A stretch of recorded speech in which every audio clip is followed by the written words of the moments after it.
Madhya Pradesh assembly में शिवराज सिंह हुकूमत के पेश करदा बजट से सूबे का अक़लियती तबका बेहद नाराज है, मायूस है। हुकूमत के जरिए तालीम, ज़राअत और असतिज़ा की तकर्रुरी के लिए कदम तो उठाया गया, लेकिन अक़लियती इदारों के बजट में कोई इजाफा नहीं किया गया। पेश भोपाल से हमारे नुमाइंदे की ये खास रिपोर्ट।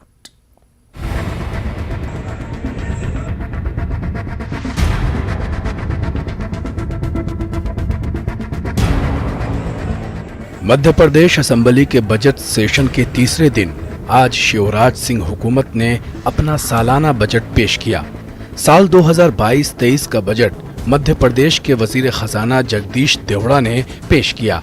बजट 2,79,000 करोड़ का पेश किया गया है। बजट में जहां 13,000 असातिज़ा की तकर्रुरी का ऐलान किया गया है, वहीं तालीम, ज़राअत, किसान, SC/ST और OBC स्कॉलरशिप पर खुसूसी तवज्जो देकर उन्हें राग़िब करने की कोशिश की गई है। वहीं अक़लियती इदारों के हवाले से बात की जाए तो हज कमेटी, मदरसा बोर्ड, वक्फ बोर्ड, अक़लियती कमीशन, मसाजिद कमेटी के बजट में कोई इजाफा नहीं किया गया है। अक़लियती इदारों का जो बजट पहले था वही बरकरार रखा गया है। ऐसा नहीं है कि अक़लियती इदारों का बजट बहुत ज्यादा है, बल्कि ये इतना भी नहीं है कि यहाँ के मुलाजिमीन को कलेक्ट्रेट रेट पर तनख्वाहें मिल सकें। मसाजिद का कुल बजट 3 करोड़ 88 लाख तो वक्फ बोर्ड का सालाना बजट 3 करोड़, हज कमेटी सालाना बजट 1 करोड़ 80 लाख तो मदरसा बोर्ड का सालाना बजट 1 करोड़ 13 लाख रुपये ही है। मुस्लिम समाजी तंजीमों के नुमाइंदे बजट पर अपने ख्यालात का इजहार कुछ इस तरह करते हैं। सब बजट में कुछ है नहीं, यही ना तो किसी अक़लियत अदारों को कोई दिया गया है, महंगाई इतनी बढ़ी हुई है, ना कहीं और रिलीफ है, किसी भी टैक्सेशन में रिलीफ नहीं है। यहाँ तक दारू को सस्ता किया है, लेकिन यहाँ तो लगता है अक़लियत के लिए कुछ है ही नहीं, किसी तालीमी अदारे के लिए कुछ नहीं किया। क्या बजट है समझ में नहीं आता कि इसको किस तरह देखा जाए कि उसको हम प्रॉफिटेबल कहें, बड़ा प्रॉफिटेबल बजट है। इन बातों से ये महसूस होता है कि सरकार मुसलमानों के लिए ख़ास तौर से, अक़लियतों का नाम नहीं ले रहा हूँ मैं, मुसलमानों को ख़ास तौर से कुछ देना ही नहीं चाहती है। ऐसा लगता है जैसे हम इस सूबे में रहते ही नहीं हैं और हम कोई टैक्स भी अदा नहीं करते। हमारे साथ अफसोसनाक सूरत हाल ये है कि एक भी अदारे का कुछ भी रकम नहीं बढ़ाई गई है। महंगाई जो है पिछले के मुकाबले में 50% ज़्यादा हो गई और होगी, क्योंकि जंग हो रही है और पेट्रोल की कीमतें बढ़ रही हैं। इसका मतलब महंगाई और भी ज़्यादा हो जाएगी। उस महंगाई के अंदर अक़लियती अदारों को चलाना इंतहाई दुश्वार हो जाएगा। अभी ये दुश्वारी है कि 4-5 महीने तक उन अदारों में तनख्वाह नहीं मिलती है, तो क्या होगा।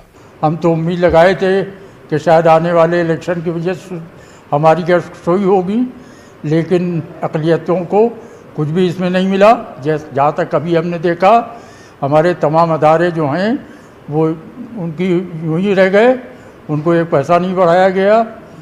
और जाहिर है कि वहाँ उनके अपने भी अखराजात हैं, तमाम मसाइल हैं, लेकिन इस तरह से अवॉइड किया जा रहा है माइनॉरिटीज़ को कि जो इंतहाई अफसोसनाक है।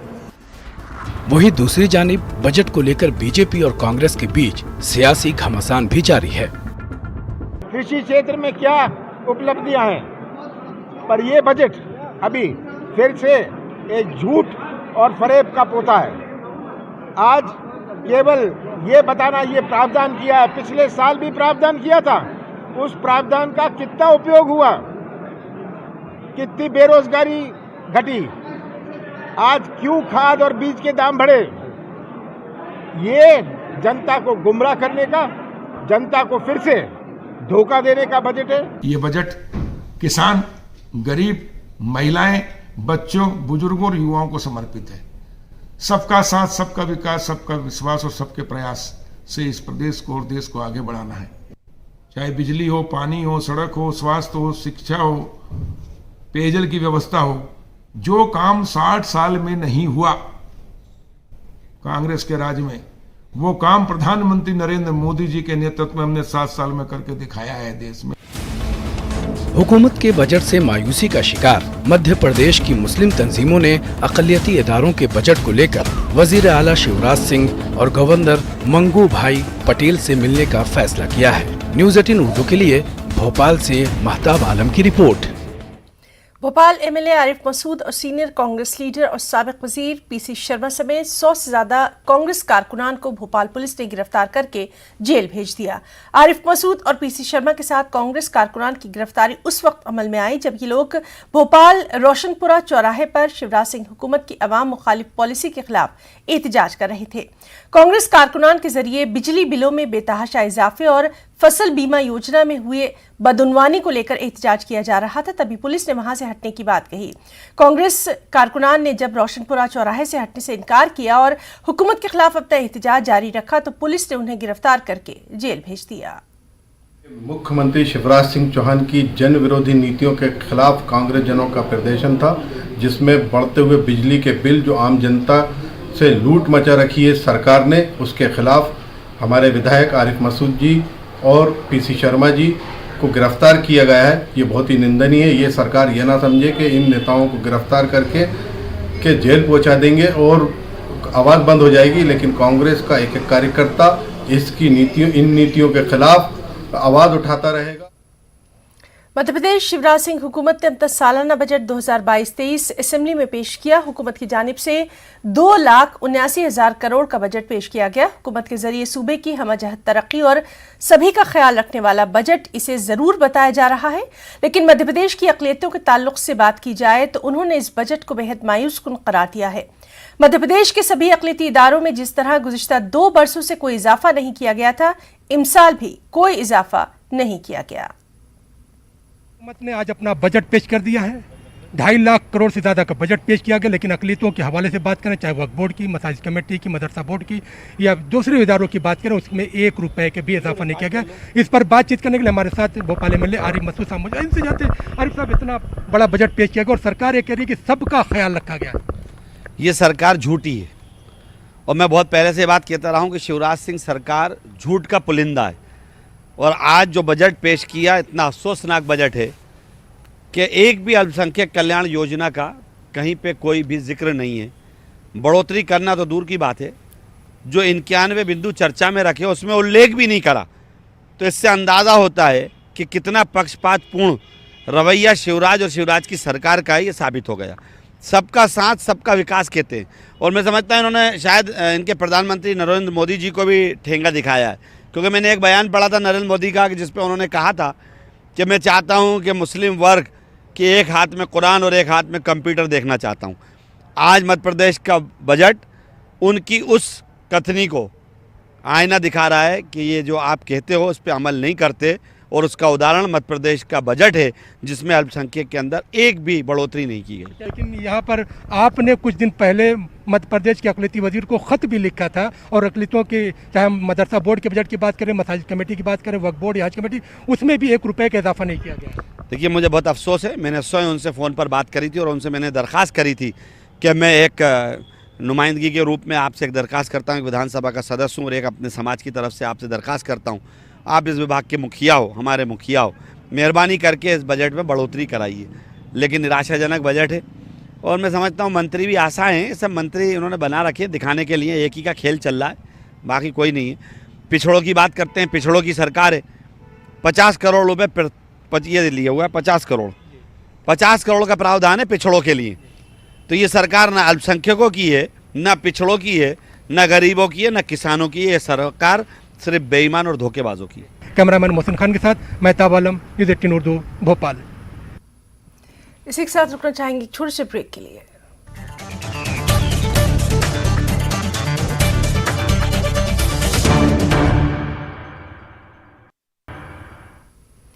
दिल्ली में हुकूमत ईरान की जानिब से फारसी ज़बान और अदब में अच्छा काम करने वालों को अवार्ड दिया जाता है। दरअसल शेख सादी अवार्ड फारसी ज़बान और अदब में तहकीक व दीगर खिदमात अंजाम देने पर दिया जाता था। शेख सादी अवार्ड के हवाले से ये प्रोग्राम दिल्ली के ईरान कल्चर हाउस में मुनक़िद किया गया। प्रोग्राम में शेख सादी की शख्सियत को याद किया गया और साथ ही शेख सादी के पैगाम इंसानियत के दर्स का भी तस्करा किया गया। ईरानी सफ़ीर अली चागनी भी प्रोग्राम में शरीक हुए। वाज़ेह रहे कि इस प्रोग्राम में पूरे मुल्क से फारसी में बेहतर काम करने वाले लोगों को यहाँ बुलाया जाता है। कोरोना की वजह से गुज़िश्ता साल शेख सादी अवार्ड नहीं दिया जा सका था।